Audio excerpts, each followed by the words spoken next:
नमस्कार मंडळी. Big boss मराठीच्या 6व्या सीझनचे आता लवकरच 50 दिवस पूर्ण होणार आहेत.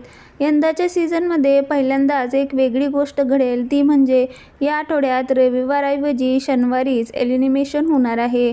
राकेश, रोशन, राखी आणि प्राजक्ता असे 4 जण घरातून बेघर होण्यासाठी एलिमिनेट झाले आहेत. आता यापैकी रोशन भोजनकरचा बिग बॉसच्या घरातील प्रवास संपणार असल्याची माहिती समोर आली. मात्र सगळ्या स्पर्धकांना आणि बिग बॉस मराठीच्या प्रेक्षकांना एक मोठा धक्का लवकरच मिळणार आहे. हा धक्का म्हणजे एकूण 3 वाईल्ड कार्ड स्पर्धक घरात एंट्री घेणार आहे. सोशल मीडियावर या तिन्ही स्पर्धकांची नावं व्हायरल झाली आहेत. हे तिन्ही स्पर्धक नेमके कोण आहेत हे जाणून घेऊया.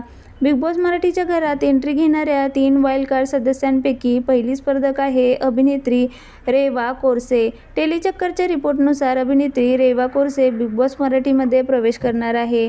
तिने प्यार का पहिला अक्षर, शिवशक्ती या हिंदी मालिकेमध्ये काम केलं आहे. वाईल्ड कार्ड एंट्री घेणारी दुसरी सदस्य आहे संस्कृती साळुंखे. रियालिटी शोमुळे संस्कृती घराघरात पोहोचली. झी मराठीच्या जाऊबाई गावात या शोमध्ये ती सहभागी झाली होती.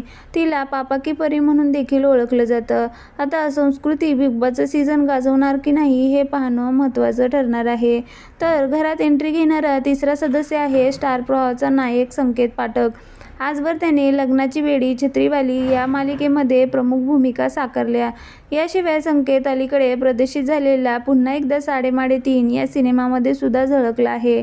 संकेतचा चाहता वर्ग मोठ्या प्रमाणात आहे.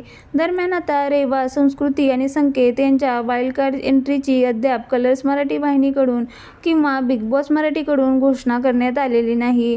लवकरच वाईल्ड कार्ड स्पर्धकांबाबत अधिकृतरित्या माहिती देण्यात येईल.